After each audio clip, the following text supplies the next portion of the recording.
Hello learners, welcome back to commerce आसान है। आज हम कुछ बेसिक टर्म्स सीखेंगे जो अकाउंटिंग में हर जगह यूज़ होंगी। आप ये समझ लीजिए कि ये अकाउंटिंग की ABC है, इसलिए आपने इस वीडियो को बहुत ध्यान से रिलैक्स होके समझना है। तो चलिए शुरू करते हैं।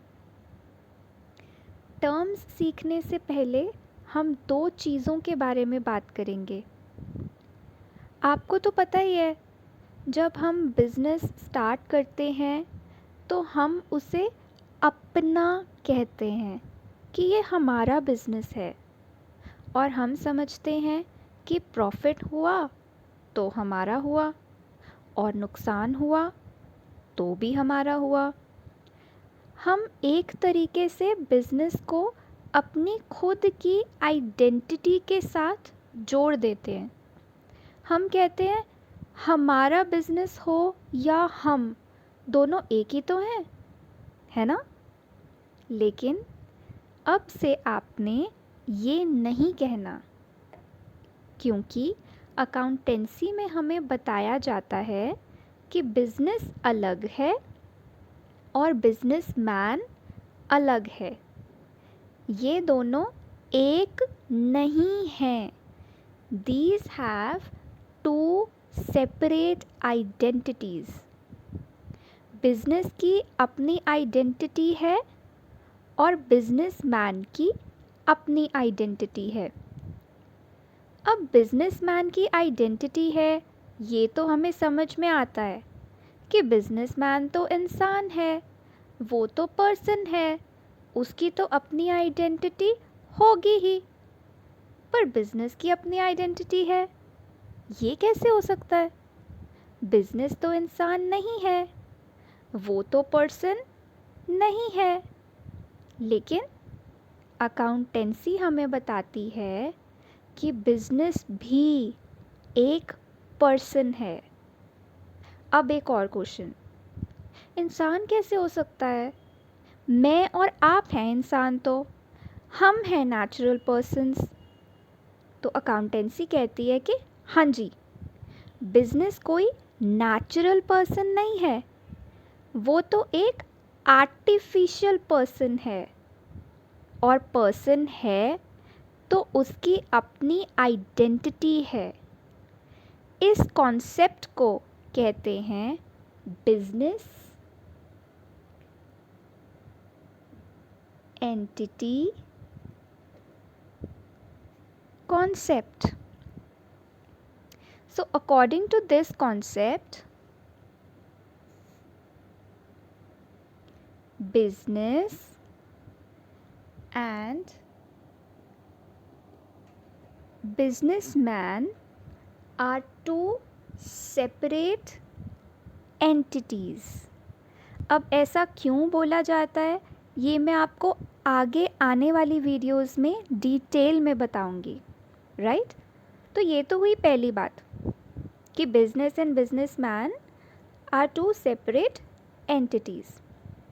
अब दूसरी बात ये है कि जितनी भी ट्रांजैक्शंस आपने बुक्स में रिकॉर्ड करनी है, वो बिजनेस के पॉइंट ऑफ व्यू से करनी है, बिजनेसमैन के पॉइंट ऑफ व्यू से नहीं। हम बिजनेस की बुक्स बना रहे हैं, बिजनेसमैन की नहीं। ये बात आपने हमेशा याद रखनी है।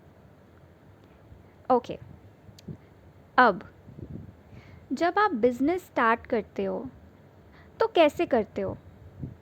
ऐसा होता है क्या कि आप सुबह उठे, आपके माइंड में आया कि चलो बिज़नेस शुरू करते हैं और आपका बिज़नेस इस्टेब्लिश हो गया? नहीं ना। बिज़नेस को स्टार्ट करने के लिए आपको पैसे की ज़रूरत होती है। उस पैसे से आप क्या करोगे? सपोज़ आपने ग्रोसरीज़ का बिज़नेस करना है, तो आप एक जगह खरीदोगे। लाइक सपोज़ आपने एक शॉप खरीदी, एक स्टोर खरीदा, फिर शॉप खरीद के बैठ जाओगे? नहीं, हम थोड़ा लाइटिंग का काम करेंगे, अपने स्टोर को अट्रैक्टिव बनाने के लिए कुछ सामान खरीदेंगे, अपना काउंटर सेटअप करेंगे, ग्रोसरीज लेकर आएंगे एंड ऑल दैट। अब ये सब फ्री में तो आएगा नहीं, इन सब चीज़ों के लिए क्या चाहिए? पैसा। और इस पैसे को हम कहते हैं कैपिटल। तो आपकी फर्स्ट टर्म है capital. So what is capital? Capital is the amount invested in the business। अब यहाँ एक और चीज़, ये कैपिटल कौन इन्वेस्ट करेगा? ऑब्वियसली अगर बिजनेस हमने करना है तो कैपिटल भी तो हमें ही इन्वेस्ट करनी पड़ेगी। तो हम कौन हुए? हम हुए प्रोप्राइटर। Proprietor means businessman. हम अकाउंटेंसी में बिजनेसमैन को प्रोप्राइटर बोल देते हैं। ओके ओके, मैंने आपको कहा कि बिजनेस और बिजनेसमैन दो अलग एंटिटीज़ हैं, दो अलग लोग हैं। ये नेचुरल पर्सन है, ये आर्टिफिशियल पर्सन है। तो अगर बिजनेसमैन ने बिजनेस में पैसा लगाया है, यानी कि कैपिटल लगाई है, तो हम उसे समझेंगे कि बिजनेसमैन ने बिजनेस को पैसा दिया। दो अलग लोग हैं ना, तो एक ने दूसरे को दिया। अब आप एक बात बताओ, किसी को पैसों की ज़रूरत है, सपोज़ किसी ने आपसे 1 लाख मांगा, आपने उसे दे दिया, तो आप उससे वो पैसा वापस लोगे या छोड़ दोगे? अगर आपके पास पैसों की कोई कमी नहीं है तब तो आप छोड़ भी सकते हो, बट जनरली हम उससे बोलेंगे कि ठीक है अभी ले जाओ पर वापस ज़रूर दे देना, है ना? तो जिसको हमने पैसा दिया उसकी हमारी तरफ लायबिलिटी बन जाती है। लायबिलिटी मतलब वो हमारा कर्जदार है, उसकी रिस्पॉन्सिबिलिटी है कि वो हमें हमारा पैसा वापस करे। ही ओज द अमाउंट टू अस। अब यहाँ देखो, बिजनेसमैन ने बिजनेस को पैसा यानी कि कैपिटल दी। दो अलग पर्सन्स हैं, एक ने दूसरे को दिया। तो अब बिजनेस की ये लायबिलिटी है कि वो ये पैसा बिजनेसमैन को वापस करे, राइट? तो अभी तक हमने क्या सीखा? Capital is the amount invested in the business by the businessman. Business and businessman are two separate entities. Therefore, capital is the liability of the business towards its owner, that is businessman. Clear? अच्छा, अब businessman ने business में capital invest की।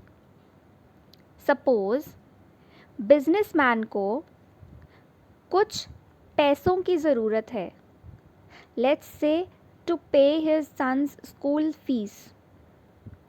तो businessman ने business से कुछ पैसा निकाल लिया इसके लिए, तो इसे हम कहेंगे ड्राइंग्स।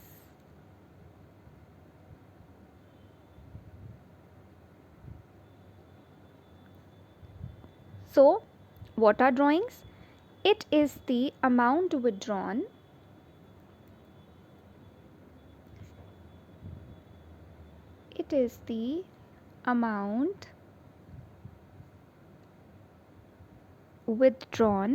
or goods taken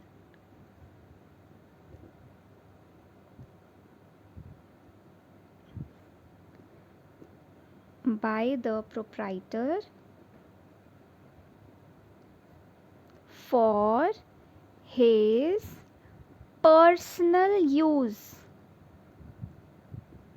ये जो पर्सनल यूज़ है ना, ये वर्ड बहुत इम्पॉर्टेंट है। अगर प्रोप्राइटर ने खुद के लिए, अपने खुद के काम के लिए, बिजनेस के काम के लिए नहीं, अपने लिए अगर पैसा निकाला है प्रोप्राइटर ने, तो वो होती हैं ड्राइंग्स। तो प्रोप्राइटर अपने लिए पैसा भी लेके जा सकता है और जो बिजनेस में सामान पड़ा है वो भी। दोनों ही केसेस में अगर वो अपने लिए पैसा लेके गया या अपने लिए बिजनेस का सामान लेकर गया अपने पर्सनल यूज़ के लिए, तो उसे हम कहेंगे कि उसने ड्राइंग्स की हैं बिजनेस से। ओके, चलो जी, हमने बिजनेस स्टार्ट कर लिया, हमने कैपिटल लगाई। अब व्हाट नेक्स्ट? अब बिजनेस में काम स्टार्ट होगा, लेन देन होगा। इस लेन देन को हम कहते हैं ट्रांजैक्शंस।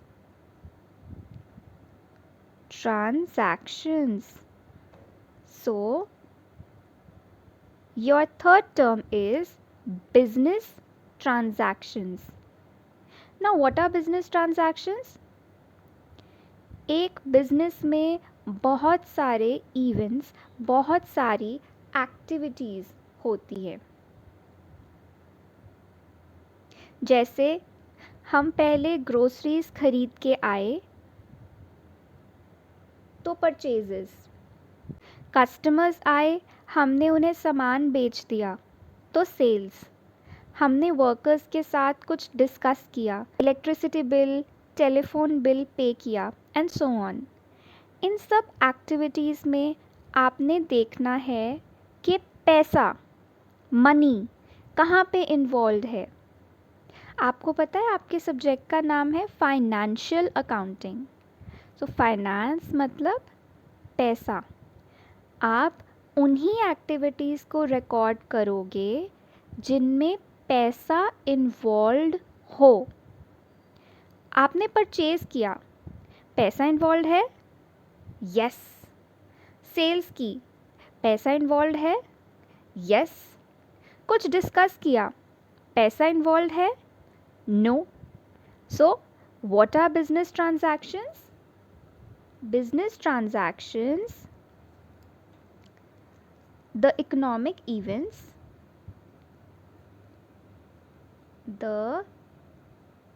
economic events मतलब which involves money. So the economic events taking place in the business that brings a change in its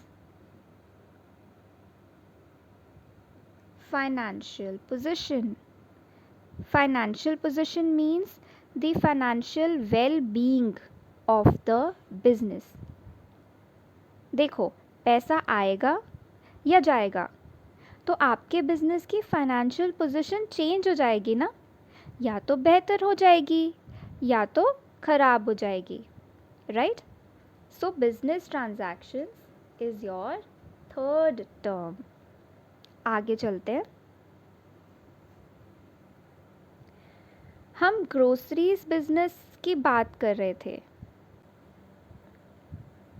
तो हम ग्रोसरीज पहले ख़रीद के आएंगे तभी तो आगे सेल करेंगे, है ना?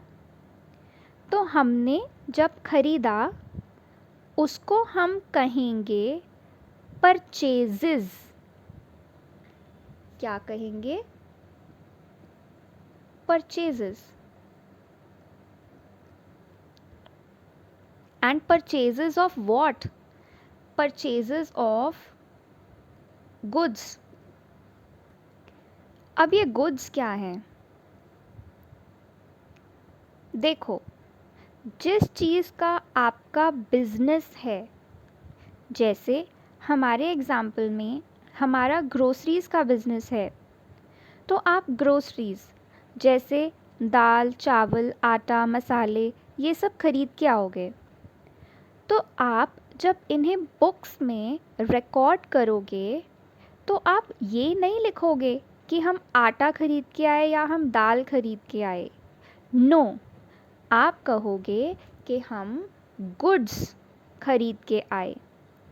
तो गुड्स मतलब जिस चीज़ का आपका बिज़नेस है वो बिज़नेस के गुड्स हैं।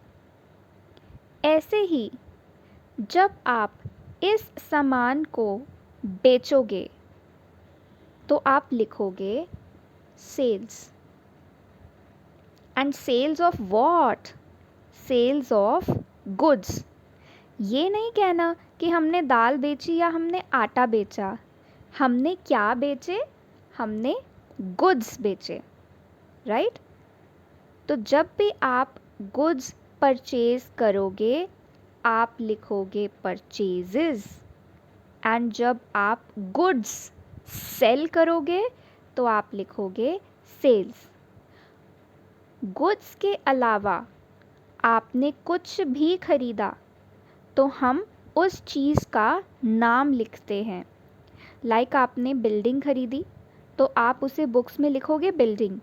आपने टेबल्स, चेयर्स खरीदी तो आप उसे रिकॉर्ड करोगे as furniture and so on, right? तो जिस चीज़ में आप डील कर रहे हो उसको लिखोगे परचेजेस, खरीदा तो, और सेल्स अगर बेच दिया। बाकी हर चीज़ को उसके नाम से ही रिकॉर्ड किया जाएगा। अच्छा, ये जो गुड्स हैं जब तक आप इन्हें सेल नहीं कर देते तब तक आप इन्हें संभाल के रखोगे अपने गोडाउन या वेयरहाउस में, राइट? कि जब कस्टमर आएगा तो हम सामान निकाल के दे देंगे, है ना? तो वो गुड्स जो आपने अभी तक बेचे नहीं उन्हें हम कहते हैं स्टॉक या इन्वेंट्री। अब हम क्योंकि हर साल दैट इज़ 1 अप्रैल टू 31 मार्च के रिकॉर्ड्स बनाते हैं तो हम साल के शुरुआत में भी देखते हैं कि कितना सामान पड़ा है और साल के एंड में भी देखते हैं। शुरू में जो सामान पड़ा है हमारे पास उसे हम कहेंगे ओपनिंग स्टॉक, और जो साल के एंड में सामान पड़ा है उसे हम कहेंगे क्लोजिंग स्टॉक।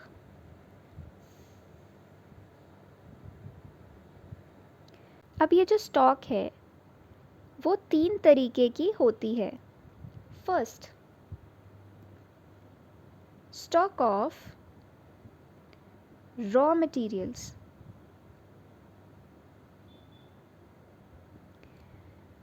रॉ मटेरियल मतलब कच्चा माल।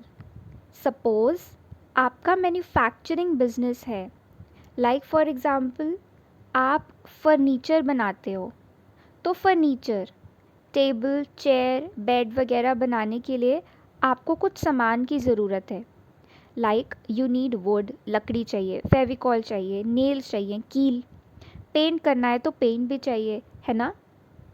जब तक ये सामान नहीं होगा तब तक क्या आप फर्नीचर बना सकते हो? नहीं। तो इन सारी चीज़ों को हम कहते हैं रॉ मटेरियल। अभी रॉ है, कच्चा है, इसे यूज़ करके हम एक पक्की चीज़ मतलब फाइनल चीज़, टेबल, चेयर बनाएंगे। तो आपने ये रॉ मटेरियल ख़रीदा और आपका ये जो साल है वो ख़त्म हो गया और रॉ मटेरियल पड़ा ही हुआ है, तो हम उसे कहेंगे closing stock of raw material.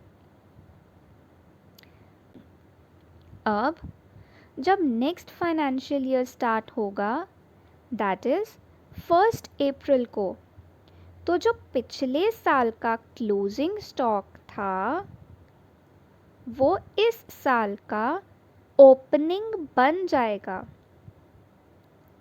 Suppose पिछले साल एंड में आपके पास 100 पैकेट कील के पड़े थे, तो जब नया साल स्टार्ट करोगे तो क्या वो पैकेट्स आप फेंक दोगे?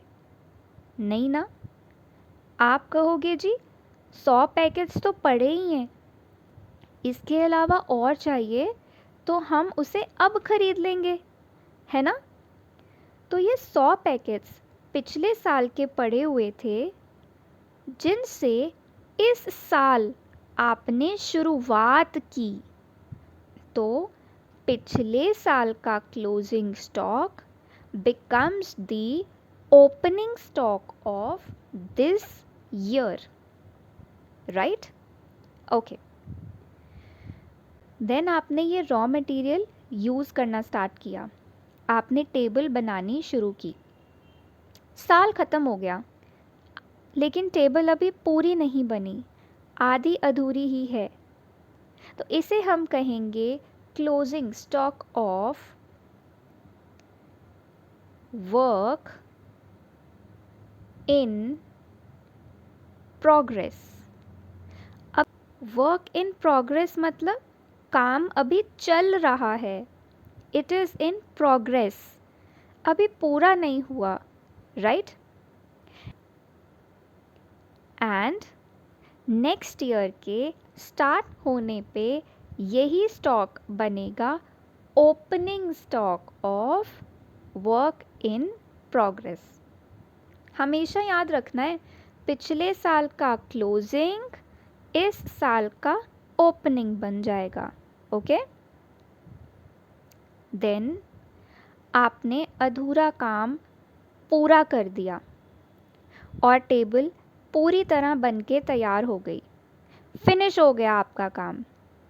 लेकिन इस साल टेबल सेल नहीं हुई, बिकी नहीं, 31 मार्च आ गया, तो इसे हम कहेंगे closing stock of finished goods.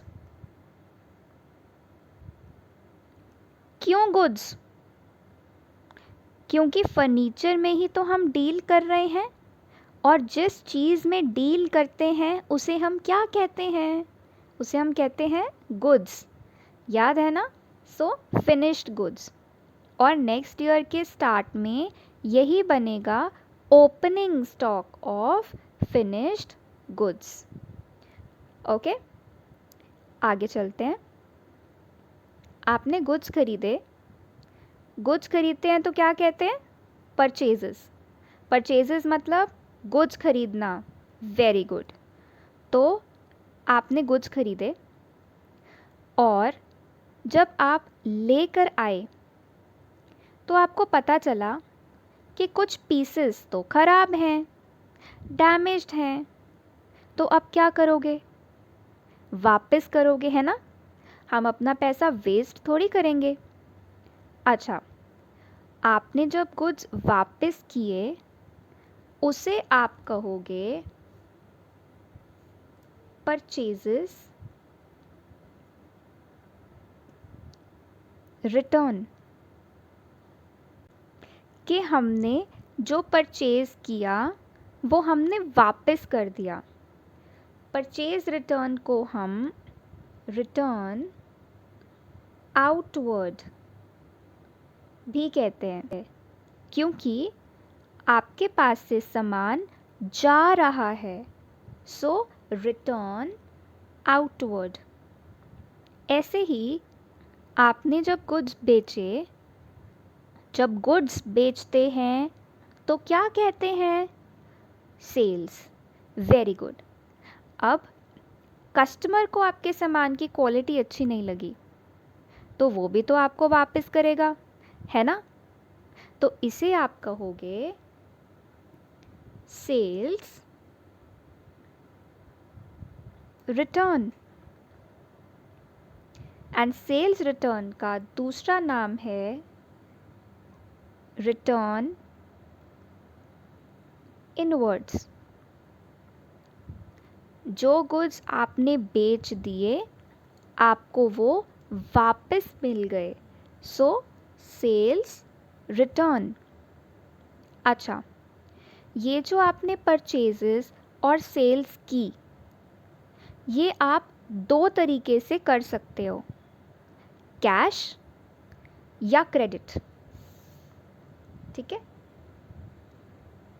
Cash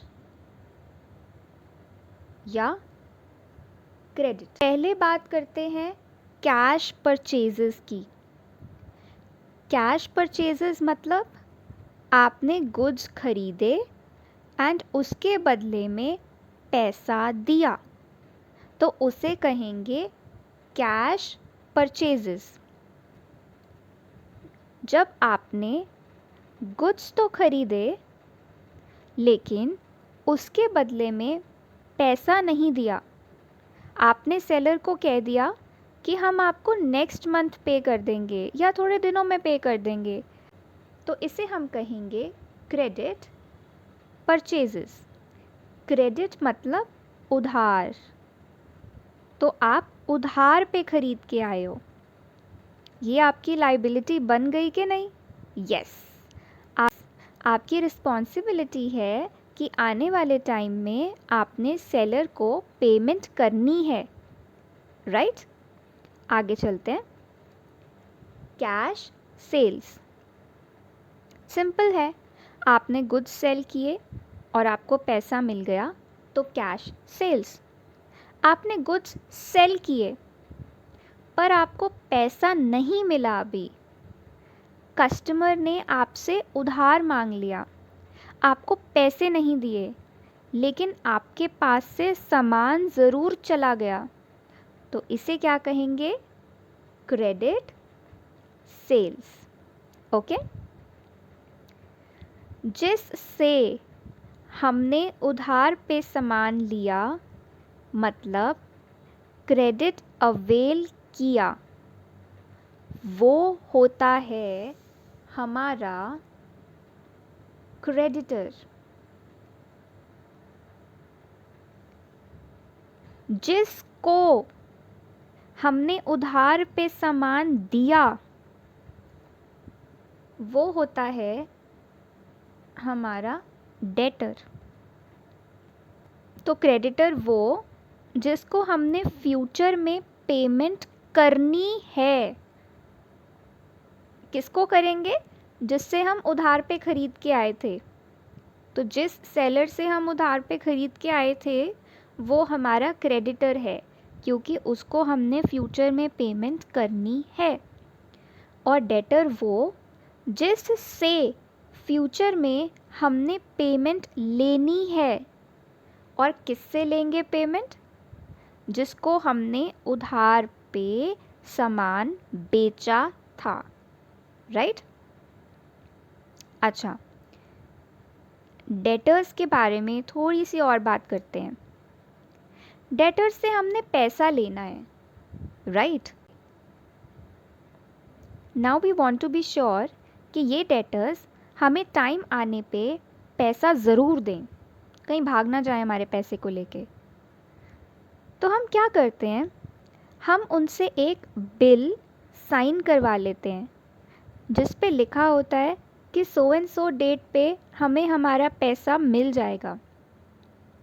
तो ये जो बिल हमने साइन करवाया है इसे हम कहते हैं बिल्स